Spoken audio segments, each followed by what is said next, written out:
बड़ी खबर आ रही है। बीजेपी का झंडा लगाने पर पिटाई हुई है। शकील अहमद को पड़ोसियों ने पीटा है। ये बड़ी खबर आपको बता दें, जहां पर पुलिस ने अब मामला दर्ज कर लिया है। बीजेपी का झंडा इस युवक ने अपने घर की छत पर लगाया, जिसके बाद पड़ोसियों ने धमकी दी, पिटाई की। और ये खबर अब फिलहाल पुलिस ने मामले को दर्ज कर लिया है। आपको बता दें, पिछले कुछ दिनों में तीसरा ये मामला सामने आ गया है, जहां पर बीजेपी का सपोर्ट करने की सजा जो है खुद ही लोग दे रहे हैं, खुद ही जो है कानून के रखवाले बन रहे हैं। कानपुर से बड़ी खबर आपको बता रही है, जहां पर मुस्लिम युवक की पिटाई का मामला सामने आया है। अमित गंजू फोन लाइन पर मौजूद है ज्यादा जानकारी के लिए। अमित, पिछले कुछ दिनों में तीसरी ये घटना सामने आ गई, शकील अहमद की पिटाई हुई, पूरा मामला बताइए, क्यों पीटा पड़ोसियों ने?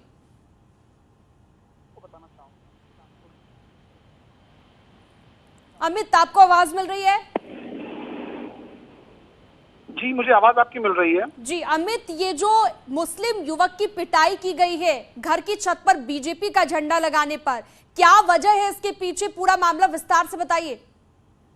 मैं आपको बताना चाहूंगा, ये पूरा मामला कानपुर के किदवई नगर थाना क्षेत्र के जूही लाल कॉलोनी का है, जहां एक शकील नाम के व्यक्ति का यह आरोप है कि वो भाजपा का समर्थक है और भाजपा की नीतियों से बड़ा वो मतलब प्रसन्न हुआ, जिसके बाद उसने चुनाव के दौरान जहां एक और भाजपा का समर्थन किया तो वहीं अपने घर पे झंडा भी लगाया, जिसके बाद पड़ोस में रहने वाले उसी के समाज के लोगों ने झंडा हटाने के लिए कई बार जोर दबाव बनाया और कई बार उनसे गाली गलौज भी किया, लेकिन झंडा फिर भी उसने नहीं हटाया। मगर जैसा कि शकील का आरोप है कि उसका झंडा गिरा दिया गया भारतीय जनता पार्टी का और उसके बाद उसके साथ मारपीट की गई, जिसके बाद उसने किदवई नगर थाने में एफआईआर दर्ज कराई, जिसका पुलिस ने संज्ञान लिया और 4 लोगों के खिलाफ एफआईआर दर्ज कर ली गई है, मगर अभी तक किसी की गिरफ्तारी नहीं हुई है। मगर इस प्रकरण के बाद से, एफआईआर लिखवाने के बाद से भी वो व्यक्ति डरा और सहमा हुआ है। हालांकि पहले तो वो बताने को तैयार था, मगर जब से ये मामला तूल पकड़ा है वो कहीं ना कहीं डर रहा है, क्योंकि उसका ये कहना है कि उसकी एक बेटी है और वो नहीं चाहता है किसी अब विवादों में पड़ना। यानी कि आरोपियों के नाम अब तक नहीं ले पा रहा है युवक, ये कहना है आपका? नहीं, आरोपियों के उसने नाम भी लिए हैं और आरोपी उनके क्योंकि बगल के नेबर्स हैं जो उसे परेशान करते हैं। ये कह के जैसा उसने आरोप लगाया कि झंडा तुम भारतीय जनता पार्टी का उतारो वरना तुम्हारा सर कलम करा देंगे, ऐसी तमाम चीजें उसने अपने इस प्रार्थना पत्र में दी हैं, जिसके बाद से वो खुद दहशत में। हालांकि पुलिस ने एफआईआर लिख ली है और उसके प्रभारी निरीक्षक ने आज उनके घर में जाके उनसे उनके बयान भी लिए हैं उनके नाम से, मगर अभी तक पुलिस उन तक नहीं पहुंची है जिन्होंने इसके साथ ये मारपीट की है और इस झंडा तोड़ने का ये कृत्य किया है। बिल्कुल, हाल ही में अमित हमने देखा बाबर का जो केस सामने आया, जो हत्या का मामला सामने आया, अब जो है इस युवक को भी जान से मारने की धमकी दी जा रही है, आंख फोड़ने की धमकी दी जा रही है, कई तरह की धमकियां मिल रही हैं। ऐसे में क्या ये दर्शाता है इस तरह की चीजें? क्या बीजेपी को जो लोग सपोर्ट नहीं करते वो इस तरीके की गुंडागर्दी पर उतर आते हैं? देखिए, ये कुछ एक माशरा सा चलने लगा है। पहले कुशीनगर में हुआ, जिसमें एक युवक ने मिठाई बांटी और उसके बाद उसकी पीट के हत्या कर दी, जिसमें इलाज के दौरान उसकी मौत हो गई। हालांकि यहाँ इसको इतनी ही पिटाई हुई, मगर झंडा लगाना भी यहाँ एक उसके लिए परेशानी बनता जा रहा है, क्योंकि कोई व्यक्ति किसी भी पार्टी को मदद कर सकता है, किसी को जिता सकता है, किसी के प्रति उसकी आस्था हो सकती है।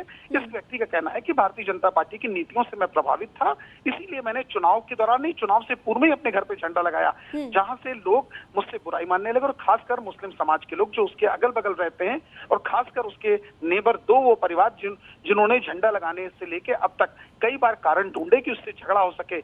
या तो कभी तो एंटीना का बहाना बताया गया, कभी केबल का तार, कभी छत पे कपड़े सुखाने का और कभी तमाम ऐसी चीजें।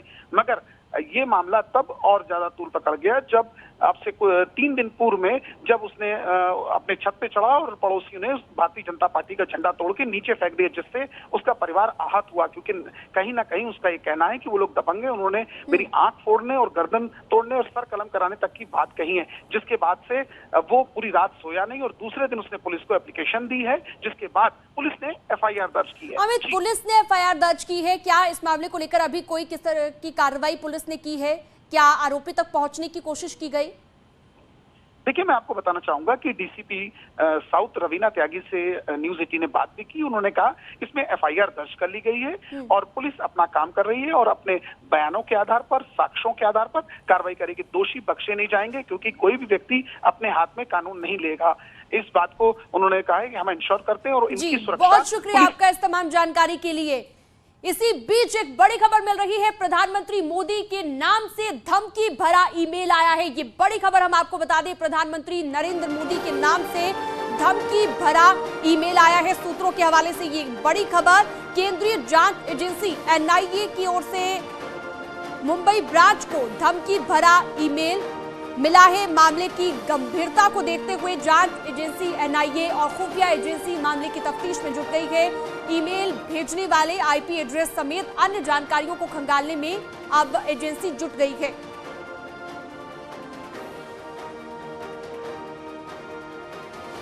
शंकर आनंद फोन लाइन पर मौजूद है ज्यादा जानकारी के साथ। शंकर, और क्या अपडेट्स मिल रहे हैं? ये जो ईमेल आया है धमकी भरा, इसके अलावा देखिए, केंद्रीय जांच एजेंसी एनआईए के मुंबई ब्रांच को एक ईमेल प्राप्त हुआ था और उस ईमेल में इस बात की जानकारी दी गई थी और इस मामले में एक कहा जा सकता है कि खुले तौर पर धमकी दी गई प्रधानमंत्री नरेंद्र मोदी के नाम से और आरडीएक्स से उड़ा दिया जाएगा। इस तरह के शब्दों का प्रयोग उस मेल में किया गया है। लिहाजा इस मामले की गंभीरता को देखते हुए केंद्रीय जांच एजेंसी एनआईए की टीम विशेष तौर पर अब अलर्ट होकर के इस मामले की तफ्तीश में जुटी है और ये जानने का प्रयास कर रही है कि वो मेल कहां से जनरेट हुआ, किस आईपी से भेजा गया और उससे संबंधित तमाम जानकारियों को खंगालने में एनआईए गई है। और यहां तक कि दिल्ली और मुंबई की जो खुफिया एजेंसी है आईबी, उसके अधिकारी भी इस मामले में तफ्तीश में जुटे हैं और खास तौर पर इस मामले की तह में जाना चाहते हैं क्या वाकई में इस एक सोची समझी साजिश के तहत इस मेल को भेजा गया है या किसी ने जानबूझ करके शरारतपूर्ण तरीके से इस तरह के मामलों को अंजाम समझा जा रहा है। और अगर ये मेल किसी आतंकी संगठन या किसी आतंकी के द्वारा या किसी तो उन तमाम मामलों की गंभीरता को देखते हुए निश्चित तौर पे प्रधानमंत्री नरेंद्र मोदी की सुरक्षा व्यवस्था को आगे और ज्यादा उसको बढ़ाया जा सकता है। लेकिन जिस तरह से प्रधानमंत्री नरेंद्र मोदी के कद की अगर बात करें तो पिछले कुछ समय से लगातार विश्व स्तर पे लगातार इनकी चर्चा हो रही है और जिस तरह से इनका कद बढ़ता जा रहा है तो कई ऐसे आतंकी संगठन वो लगातार राजधानी दिल्ली और प्रधानमंत्री नरेंद्र मोदी समेत कई ऐसे बड़े राजनेताओं को टारगेट करने का एक प्रयास कर रही है, एक साजिश रच रही है। तो कहीं उसी के संदर्भ में इस मेल को भी देखा जा रहा है। लिहाजा अब केंद्रीय जांच एजेंसी एनआईए को विशेष तौर पर जिस तरह से मुख्यालय को इस मामले पे जानकारी देने के बाद अब मुख्यालय में भी इस मामले को लेकर जो काफी चर्चाएं चल रही हैं और कोशिश की जा रही है कि इस मामले से जुड़े हुए तमाम इनपुट्स को खंगाला जाए और जल्द से जल्द तमाम इनपुट्स को खंगालने के बाद इस मामले में आगे की कार्रवाई को अंजाम दिया जाए। और देखा जाए तो पिछले कुछ समय पहले भी प्रधानमंत्री नरेंद्र मोदी के खिलाफ इस तरह के जो थे तो उसको लेकर भी पहले भी सुरक्षा व्यवस्था बढ़ाई गई। लेकिन जिस तरह से अभी हाल फिलहाल में इस देखा जाए अगर उत्तर प्रदेश में भी चुनाव के ठीक पहले कुछ ऐसे ही अलर्ट उस वक्त में भी आए थे। लिहाजा उस वक्त में भी प्रधानमंत्री नरेंद्र मोदी की सुरक्षा व्यवस्था को काफी बढ़ाया गया था। लेकिन जिस तरह से ये मेल भेजा गया है और देखिए मेल भेजने का मसला जो है काफी गंभीरता से इस वजह से लिया जा रहा है क्योंकि अगर कोई पीसीआर कॉल होता तो उसको काफी लोग शरारतपूर्ण तरीके से कहा जा सकता है, उसको कई बार एजेंसियां भी हल्के में लेती हैं। लेकिन मेल भेजने का मकसद इतना साफ है कि किसी ने जानबूझकर उस मेल आईडी को प्राप्त किया। उस मेल आईडी को प्राप्त करने के बाद मुंबई स्थित जो एनआईए का दफ्तर है वहां पे वो मेल भेजा गया और उस मेल में काफी जो विस्फोटक के द्वारा प्रधानमंत्री को नरेंद्र मोदी को उड़ाने की बात की जा रही है। एक तरह से कहा जा सकता है जिस तरह से धमकी दिया जा रहा है उस धमकी को काफी गंभीरता से लिया जा रहा है और लिहाजा इस मामले की गंभीरता को देखते हुए जांच एजेंसी अब काफी सतर्कता से इस मामले की पड़ताल में जुट चुकी है। जी बिल्कुल, तो जांच एजेंसियां हर एंगल से इस मामले की जांच कर रही है और फिलहाल ये वही ईमेल है जो हमारी स्क्रीन पर फ्लैश हो रहा है जिसमें प्रधानमंत्री मोदी को धमकी दी गई है, जान से मारने की धमकी दी गई है। अनूप गुप्ता भी हमारे साथ जुड़ गए हैं। अनूप, और क्या जानकारी मिल पाई है? आखिर किस आईडी से या किस डोमेन से इस मेल को जनरेट किया गया है? इसकी लोकेशन का सही अभी तक पता चल पाया है कि ये ईमेल कहां से भेजा गया है और क्या लैंग्वेज इसमें लिखी हुई है? कृपया लाइन पर बने रहें। तो अनूप फिलहाल कनेक्ट नहीं हो पा रहे हैं, लेकिन आपको बता दें इस वक्त की सबसे बड़ी खबर, प्रधानमंत्री मोदी को जान से मारने की धमकी दी गई है। एक ईमेल जनरेट किया गया है और एनआईए सोर्सेज से यह खबर मिल रही है। पीएम मोदी पर हमला करने की धमकी दी गई है, उन्हें जान से मारने की धमकी दी गई है। एनआईए को धमकी भरा ये मेल मिला है। एक बार फिर से अनूप हमारे साथ कनेक्ट हो गए हैं। अनूप, और क्या जानकारी मिल पाई है? किस ईमेल आईडी से ये मेल जनरेट हुआ है, इसकी लोकेशन क्या है और एग्जैक्ट लैंग्वेज क्या लिखी हुई है, क्या जानकारी और मिल पा रही है इस बारे में? तो बता दूं कि ये सारी जानकारी जो है धीरे धीरे एजेंसियां जो है वो खोजने में जुटी हुई है, तफ्तीश जारी है। लेकिन जिस तरीके से 20 शहरों को उड़ाने की बात, इसके अलावा प्रधानमंत्री नरेंद्र मोदी को जान से मारने की बात, ये काफी गंभीरता से है। और जो सूत्र बता रहे हैं, सरकारी सूत्र बता रहे हैं कि इसको लेकर के मल्टी लेवल जो जांच एजेंसियां हैं उसको ये भेज दी गई है और जांच की जाएगी, क्योंकि मामला प्रधानमंत्री के सुरक्षा से जुड़ा हुआ है। और आपको याद होगा कि इसी 5 राज्यों के विधानसभा चुनाव के वक्त जब प्रधानमंत्री नरेंद्र मोदी पंजाब गए थे तो वहां भी एक बड़ी सुरक्षा चूक सामने आई थी। तो इन सभी चीजों को ध्यान में रखते हुए जो केंद्र सरकार है, जो केंद्रीय सुरक्षा एजेंसियां हैं, वो पूरी तरह से मुस्तैद हो गई है। और जिस तरीके से एक ईमेल एनआईए मुंबई को मिला है, ये वाकई गंभीर विषय है और इसको बड़ी तरीके से, संजीदगी से और गंभीरता से जो है वो जांच एजेंसियां इस पूरे मसले को खोजने में लगी हुई है कि आखिर ये क्या है, कितना गंभीर मसला है, क्या किस।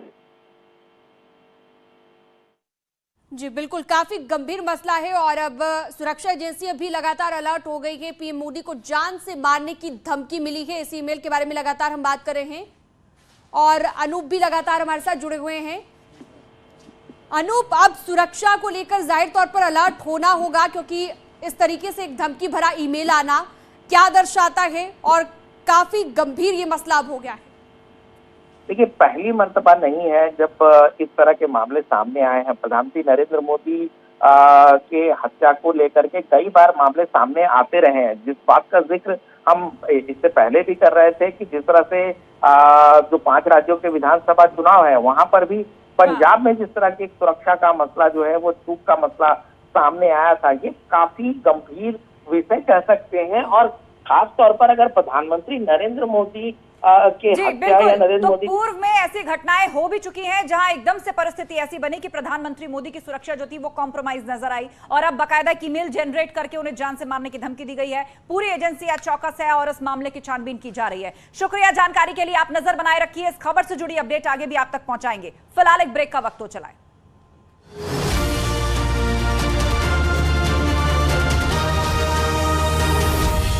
समय से किए जाए भुगतान।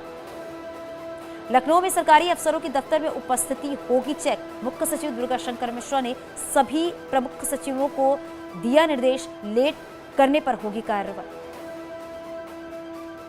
पेपर लीक मामले में कुल 24 गिरफ्तार, तेजी से कार्रवाई कर रही है STF. UP board paper leak मामले में गिरफ्तार डीआईओएस ब्रजेश मिश्रा और सहायक अध्यापक अतुल ओझा को भेजा गया आजमगढ़ जेल। 14 दिन तक किया गया क्वारंटीन। ब्रजेश मिश्रा पर बढ़ाई जाएगी धाराएं, आपराधिक साजिश रचने की लगाई जाएगी धारा। परीक्षा केंद्रों के चयन में साजिश करने का आरोपी डीआईओएस ब्रजेश मिश्रा की संपत्तियां भी खंगालेगी एसटीएफ। काली कमाई से ब्रजेश ने जुटाई है अकूत संपत्ति, प्रयागराज में है आलीशान बंगला। पेपर लीक के बाद अब 13 अप्रैल को सुबह 8 बजे से होगी रद्द की गई परीक्षा। 24 जिलों में दोबारा होगा 12वीं का इंग्लिश का पेपर। माध्यमिक शिक्षा मंत्री गुलाब देवी ने लखनऊ में किया है परीक्षा केंद्र का निरीक्षण। न्यूज 18 से बातचीत में बोली है, पेपर लीक कराने वालों के खिलाफ हो रही है कड़ी कार्रवाई। बरेली में 3 तलाक की लड़ाई लड़ने वाली निदा खान के बीजेपी ज्वाइन करने का विरोध। बीजेपी छोड़कर माफी मांगने की धमकी दे रहे हैं ससुराल।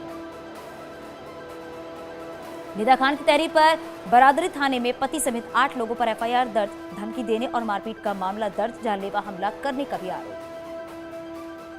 निदा खान मामले में आरोपी पर कार्रवाई की मांग। कांग्रेस प्रवक्ता ने कहा, संविधान में मीडिया आजादी का हनन एक गंभीर मामला।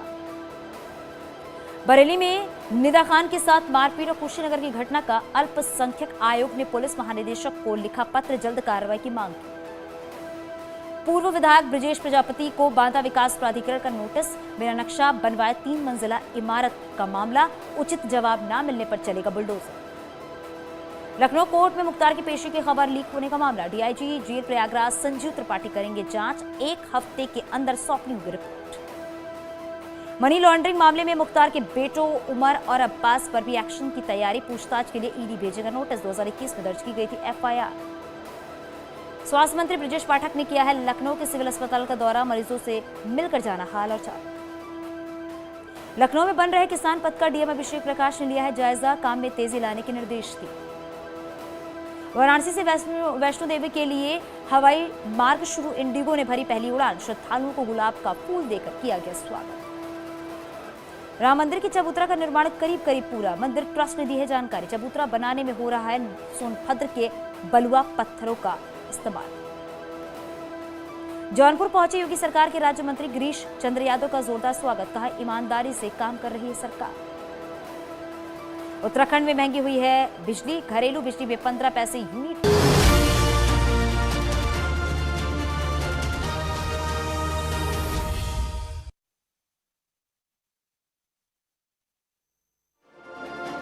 एक बहुत बड़ी खबर आ रही है, सीएम योगी अयोध्या पहुंच गए हैं और अब से थोड़ी देर बाद सीएम हनुमानगढ़ी में दर्शन पूजन करेंगे।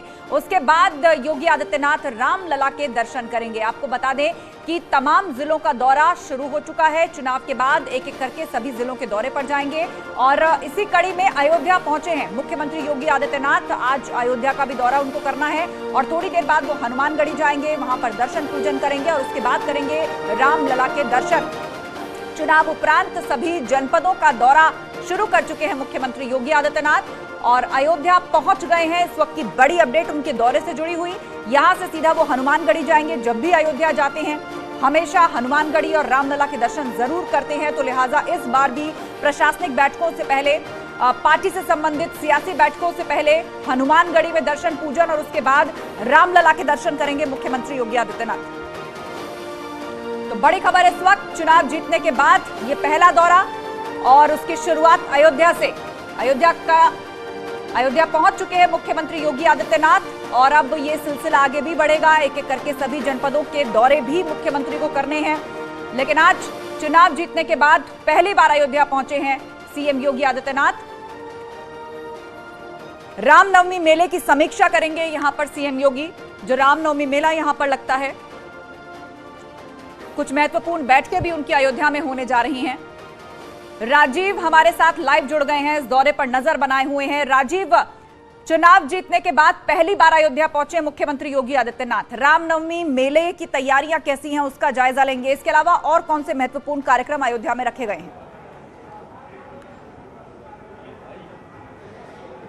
आस्था, उत्तर प्रदेश में मिली ऐतिहासिक जीत के बाद ये पहला मौका होगा जब उत्तर प्रदेश के मुख्यमंत्री योगी आदित्यनाथ आज अयोध्या पहुंचे हैं। आपसे कुछ ही मिनटों बाद आप देख सकते हैं कि जिस हनुमानगढ़ी में मैं खड़ा हूं वहां पर पहुंचकर मुख्यमंत्री योगी आदित्यनाथ हनुमान जी का दर्शन करेंगे, पूजन करेंगे सबसे पहले और उसके बाद राम जन्मभूमि पहुंचकर वहां पर प्रभु श्री राम का दर्शन पूजन करेंगे। सीएम योगी आदित्यनाथ का अयोध्या से खासा लगाव रहा है और यही कारण है कि मुख्यमंत्री पद की शपथ लेने के बाद लगातार वो अयोध्या आते रहे, चाहे अयोध्या के विकास की बात हो या अयोध्या में जो दिव्य और भव्य राम मंदिर का निर्माण हो रहा है उसकी समीक्षा की बात हो। और मुख्यमंत्री समय समय पर यहां पर पहुंचे रहे और आज भी मुख्यमंत्री योगी आदित्यनाथ अब से कुछ ही मिनटों बाद जब यहां पर पहुंचेंगे तो सबसे पहले हनुमानगढ़ी आएंगे, उसके बाद रामलला पहुंचेंगे, प्रभु राम का दर्शन करेंगे और वहां पर जो मंदिर निर्माण का कार्य चल रहा है वो कितना पूरा हुआ है, किस स्टेज में है, उसको भी देखेंगे। और साथ ही साथ आने वाले नवरात्र के दौरान जो रामनवमी के दिन यहाँ पर चैत्र रामनवमी का एक बड़ा मेला होता है, उसमें लाखों लोग अयोध्या पहुंचते हैं, उसकी क्या तैयारी की गई है उसकी समीक्षा के लिए पुलिस और प्रशासनिक अधिकारियों के साथ अयोध्या के राम कथा संग्रहालय में मुख्यमंत्री योगी आदित्यनाथ एक अहम बैठक करेंगे और ये जानने की कोशिश करेंगे कि जो इस बार अयोध्या में लाखों श्रद्धालु पहुंचेंगे चैत्र रामनवमी के मेले में, उनकी सुख सुविधा के लिए यहाँ पर क्या क्या अरेंजमेंट किए गए हैं, दर्शन पूजन के लिए क्या व्यवस्था की गई है और जो अन्य तरह की यहाँ पर व्यवस्थाएं हैं उसका जायजा लेंगे। क्योंकि मुख्यमंत्री योगी आदित्यनाथ के आने का अलर्ट हो चुका है, जिसके मद्देनजर आप देख सकते हैं कि भारी संख्या में जो पुलिस फोर्स है वो यहाँ पर अलर्ट है और कुछ ही मिनटों के अंदर मुख्यमंत्री योगी आदित्यनाथ अयोध्या के इस सुप्रसिद्ध हनुमानगढ़ी मंदिर में पहुंचकर हनुमान जी का दर्शन करेंगे, पूजन करेंगे और यहाँ पर मुख्यमंत्री योगी आदित्यनाथ को विशेष पूजा। बिल्कुल, आपने विस्तार से राजीव पूरा कार्यक्रम बता दिया मुख्यमंत्री योगी आदित्यनाथ का कि अयोध्या वो पहुंच चुके हैं, थोड़ी देर बाद वो हनुमानगढ़ी आने वाले हैं, तैयारियां तेज हैं, हलचल दिख रही है, उसके बाद रामलला के भी दर्शन करेंगे। इस बीच कुछ लोगों से या वहां पर मंदिर प्रशासन से यदि आप बात करें कि किस तरह की तैयारियां की गई हैं, चूंकि चुनाव जीतने के बाद पहली बार आए हैं, जब भी अयोध्या आते हैं दर्शन करते हैं पहले हनुमानगढ़ी और रामलला, लेकिन इस बार खास है क्योंकि 37 साल बाद इतिहास बना है, भाजपा की सरकार आई है, बहुत से मिथकों को तोड़कर एक बार फिर से मुख्यमंत्री बने हैं, तो ये जीत भी अपने आप में बहुत सी रोशनी समेटे हुए और उसके बाद उनका अयोध्या दौरा, आज किस तरह की तैयारियां हैं?